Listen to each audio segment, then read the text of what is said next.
네, 안녕하세요. 실전 법률을 알려드리는 현변입니다. 자, 우리가 중고차를 살 때 이 차량은 정말 꼼꼼하게 살펴보죠. 뭐 차량 상태나 뭐 성능 점검 기록부, 가격, 키로수, 몇 날 며칠을 좀 알아보고 중고차 사이트도 한참 둘러봅니다.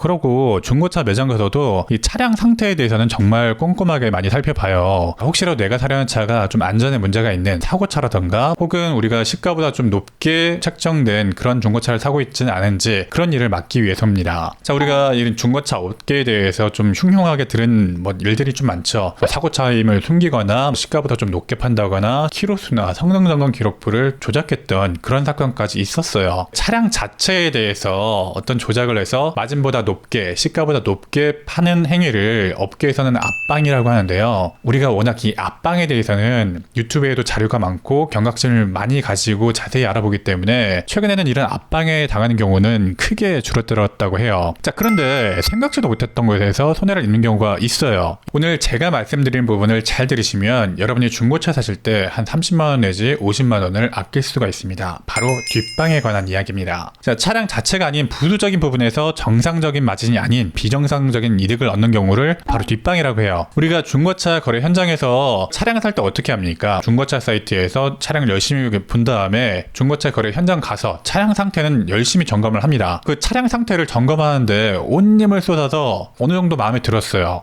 괜찮네. 내가 본 그 차가 맞고 차량 자체에는 큰 문제가 없구나. 이 차를 사야 되겠다라고 해서 기분 좋게 살려고 중고차 매매 사무실에 앉게 되는데 그때 딜러가 비용 견적서라는 것을 여러분 앞에 내밉니다. 자, 여기에는 우리가 잘 모르는 단어들이 막 적혀 있습니다. 법정 등록세, 취등록세, 등록비 납부, 대행. 자, 이런 것이 써져 있는데 자, 보기에도 좀 어렵기 때문에 우리가 좀 알아서 해주겠거니 라고 쉽게 넘어가기 쉬운데 자, 그러시면 안 됩니다. 자, 이런 취등록세나 등록비 납부를 딜러가 대행해 주는 것은 정상적인 거예요. 이때 들어가는 비용을 청구하는 것은 당연히 정상적인 모습이라고 볼 수가 있는데 자, 이때 이 견적서를 꼼꼼히 보시지 않으면은 생각지 못한 손해를 입을 수가 있습니다. 자, 이 견적서에서 딜러가 정상적으로 받을 수 있는 항목은요, 제가 말씀드리는 부분하고 같아요. 매매 알선 수수료, 등록 신청 대행 수수료, 관리 비용, 자동차 가격 조사 산정 수수료. 자, 너무 많죠. 자, 여기서 여러분들이 집중하셔야 될 부분은요, 취등록세와 매매 알선 수수료예요. 자, 먼저 취등록세 같은 경우에는 이 취등록세를 일단 가상으로 좀 산정을 해봐서 남은 환급금이 있을 수가 있어요. 이 환급금을 돌려받으셔야 됩니다. 자, 이게 첫 번째고요. 이것보다 더 중요한 것은 매매 알선 수수료, 법정 수수료 부분이에요. 오늘 할 얘기의 메인 포인트가 여기인데요. 특히 매매 알선 수수료, 법정 수수료 부분에서 좀 안 좋은 뒷방을 하시는 경우가 많기 때문에 특히 주의를 하셔야 됩니다. 자, 이 항목이 작은 돈이 아니에요. 차량 가격에 따라서 20만원에서 50만원, 좀 고가의 차량 같은 경우에는 100만원 정도가 청구가 되는 경우도 있는데요. 실제로 중고차 매매 사무실에 가보면 법정수수료, 알선수수료 2.2%다 라고 크게 써서 붙여 있거나 그렇게 알려주는 경우가 있습니다. 그걸 보고 그런가 보다? 정상적인 건가 보다? 하고 넘어갈 수가 있어요. 그러면 안 돼요. 자, 이게요, 사실이 아닐 수도 있습니다. 우선 법정수수료를 2.2%로 정했던 것도 지금은 폐지된 상태니까 일단 사실과 다르고요. 자, 무엇보다 이 수수료는 위탁 매매일 경우에만 받을 수 있는 돈이에요. 자, 뭐라고요?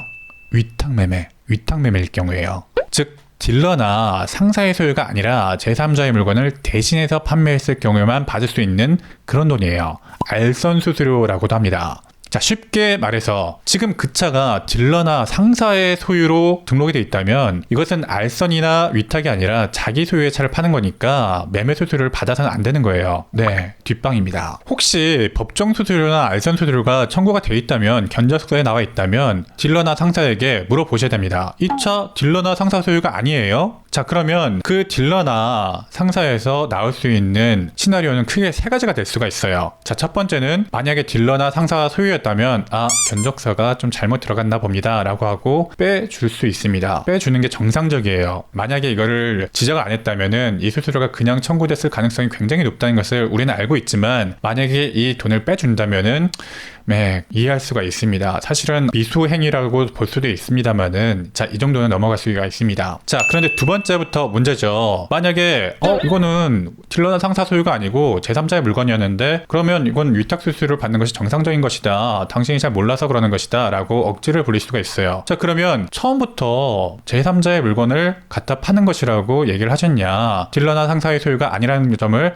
나한테 얘기를 하셨냐라는 점을 지적을 하셔야 됩니다. 만약에 계약서를 쓰기 전이시라면 지금 그 자리를 박차고 나가시는 것을 추천드립니다. 믿을 만한 딜러가 아니거든요. 자, 마지막 세 번째 경우의 수가 있죠. 정말 딜러나 상사에 의해서 억지를 부리는 경우입니다. 만약에 여러분이 딜러에게 계약금을 주거나 아니면 계약서를 썼다면 이 억지에 끌려다닐 가능성이 굉장히 높아지죠. 우리는 딜러나 상사의 소유임에도 불구하고 받을 수 없는 돈임에도 불구하고 이 돈을 받아야 되겠다고 주장을 하는 경우나 미리 고지를 하지 않았음에도 불구하고 제3자의 물건이었다는 것을 고지했다고 하면서 계약을 억지로 이행시키려고 하는 경우가 있을 수가 있어요. 만약 이런 경우라면 더 이상 말로 통하지 않는 딜러일 가능성이 있기 때문에 바로 신고를 하시거나 경찰의 도움을 받으시는 것을 추천을 드려요. 자, 이런 경우를 대비하기 위해서 여러분이 이 비용 견적서를 충분히 검토하기 전까지는 여러분이 계약서를 쓰셔도 안 되고 계약금을 납부하셔도 안 되겠죠. 만약에 계약서를 쓰시거나 계약금을 납부했다면 그 딜러나 상사의 억지에 여러분들이 좀 끌려다닐 수 있는 가능성이 좀 커지게 됩니다. 그러니까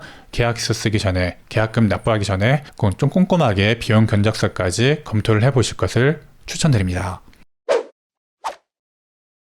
자, 오늘 내용 요약을 하면요, 우리가 정말 많이 걱정을 하고 많이 알아보고 좀 가는 이 앞방이나 이 차량 자체의 결함을 좀 숨기는 그런 행태는 많이 줄어들었지만 여전히 뒷방은 조심하셔야 된다. 특히 이 비용 견적서에서 많이 나오는데 특히 법정 수수료를 조심하시라. 만약 법정 수수료나 알선 수수료가 부과가 되어 있다면 이 항목에 대해서 정확하게 왜 부과가 되어 있는 것인지 물어보시고 질의를 하시고, 만약에 딜러나 상사의 소유라면 빼달라고 정확하게 요구를 하셔야 되고, 딜러나 상사의 소유가 아니었다고 하더라도 제3자의 물건이었다고 하더라도 처음부터 나에게 통지를 정확하게 하지 않았다는 점을 들어서 계약을 더 이상 진행하지 않는 것을 추천을 드린다. 만약에 더 나아가서 좀 억지를 부린다면 이것은 형사법적으로 문제가 될 수 있는 사건이기 때문에 그러한 점을 충분히 고지시키고 경찰의 도움을 받거나 신고를 하신 것을 권유를 좀 드리겠다. 자, 이렇게 정리할 수가 있겠습니다. 또 우리 스스로 좀 많이 주의를 하셔서 비용 견적서까지 꼼꼼히 따져보셔서 여러분들이 좀 예기치 못한 손해가 없어야 하겠습니다. 자, 오늘 내용이 도움이 되셨다면 구독과 좋아요 한 번씩 해주시고요. 저 오늘도 실전 법률을 알려드리는 현변이었습니다.